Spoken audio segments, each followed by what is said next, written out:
بسم اللہ الرحمن الرحیم۔ آج بھی ہمارا موضوع پاکستان ہوگا۔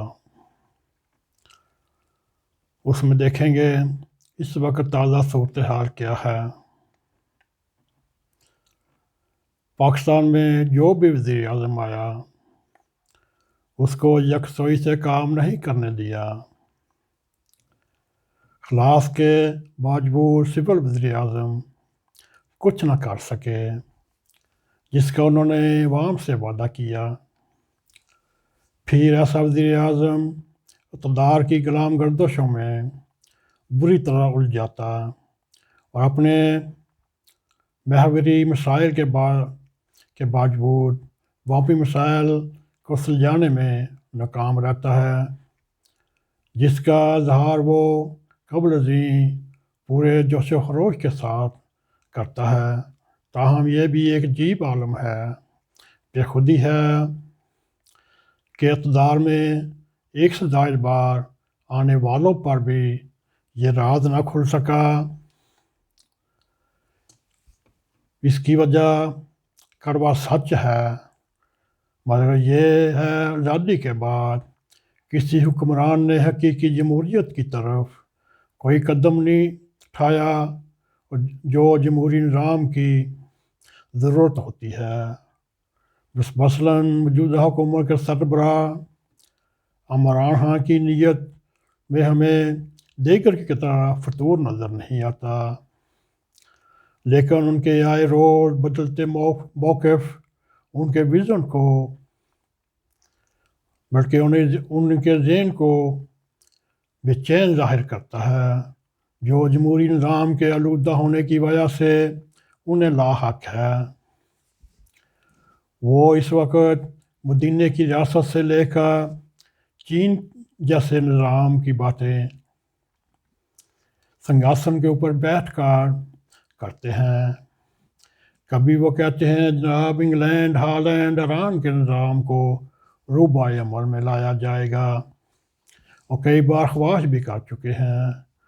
تاہم مدینہ کی ریاست نہ صرف وہ آج تک گاہے بگاہے ذکر خیر کرتے ہیں، بلکہ ان کا دعویٰ ہے ان کے پرائم منسٹر بننے کے بعد گویا اسلامی جمہوریہ پاکستان مدینہ کی شکل بن چکا ہے، ملک بن چکا ہے یا ریاست بن چکا ہے۔ ان کی اس تائید و نصرت میں مولانا طارق جمیل وزیر اعظم سے بڑھ کر کرتے رہے۔ ان دونوں نے ملک میں یہی موضوع مسجد صحن بے سوال کیا جاتا رہا۔ اگر وزیر اعظم معاشیت یا قومی مجرموں کو فوری سزا دینے کے تناظر میں چینی نظام کی خواہش رکھتے ہیں تو کیا اس مدینہ کی مثالی ریاست میں معاشیت یا مجرموں کو فوری سزا دینے کے قوانین نہیں تھے جو چین کے نظام میں ہیں؟ اگر تھے تو بلکہ بلا تفریق وہ نظام کو نافذ کرتے جو مکمل ضابطہ حیات ہیں۔ تو پھر کیا ریاست مدینہ کی بات صرف اس لیے کی جاتی ہے کہ پاکستان میں مذہب کے نام پر عوام کے جذبات سے کھیلنا ایک پرانا فارمولہ ہے؟ چنانچہ یہ سوال برحق ہے، ریاست مدینہ میں چین کے کمیونسٹ نظام کی کتنی گنجائش ہے؟ بلکہ یہاں تک تو جمہوریت پسند لوگ بھی چین میں جاری طرز حکمرانی کو کسی طرح کمیونزم ماننے کے لیے تیار نہیں، اور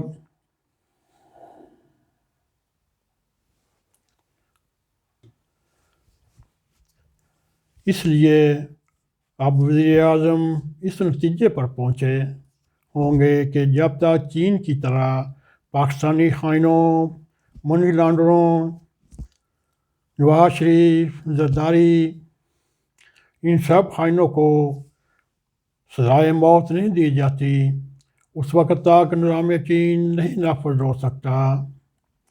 اب سوال یہ ہے، وزیر اعظم موضع تنگ ہی کی طرح کی پوزیشن میں ہیں۔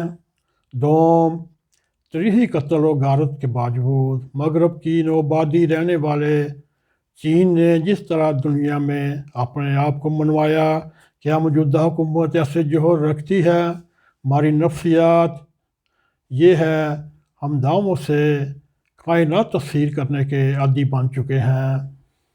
ہمارا یہ دعویٰ بھی رہا ہے کہ ہم نے دنیا کی دوسری super power communist Soviet union کے 15 ٹکڑے کیے، مگر قابل افسوس یہ امر ہے کہ ہم جس کے ٹکڑے کیے اس کی گندم آج ہمارے ڈائننگ ٹیبل کے اوپر ہماری بے بسی کا مذاق اڑا رہی ہے۔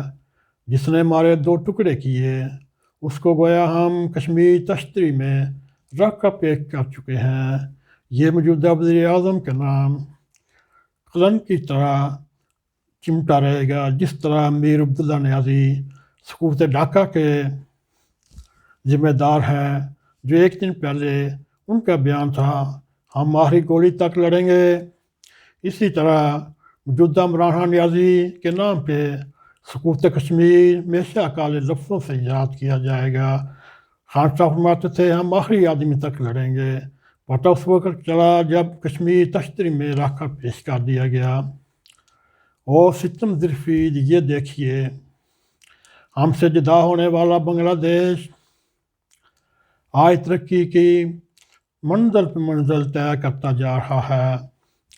ماہرین معاشیات کے مطابق بنگلہ دیش کے برابر پہنچنے میں ہمیں 10 سال لگ جائیں گے۔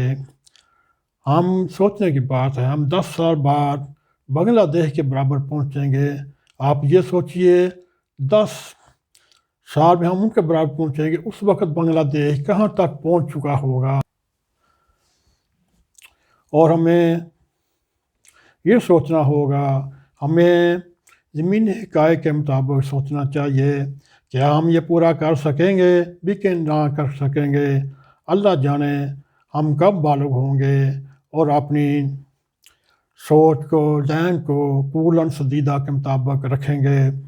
ناظرین، یہ تھا ایک ہلکا سا جائزہ ریاست مدینہ کا، جس کی خان صاحب موجودہ پرائم منسٹر ہفتے بعد 2 ہفتے بعد ذکر کرتے رہتے ہیں، ہم ریاست مدینہ میں ہیں، ریاست مدینہ میں ہیں۔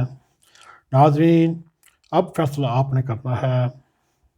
اگر آپ کو ہماری یہ ویڈیو پسند آئے، اس کو لائک کریں، اس کو شیئر بھی کریں، اور کمنٹ سیکشن میں جا کے ہماری حوصلہ افزائی کریں اور بتائیں آپ کو ویڈیو کیسی لگی، اور اس کے ساتھ ہی ہمیں سبسکرائب کریں۔ ناگ ٹی وی 4 کے ساتھ نئی کھوکھر کو اجازت دیں۔ السلام علیکم ورحمۃ اللہ وبرکاتہ۔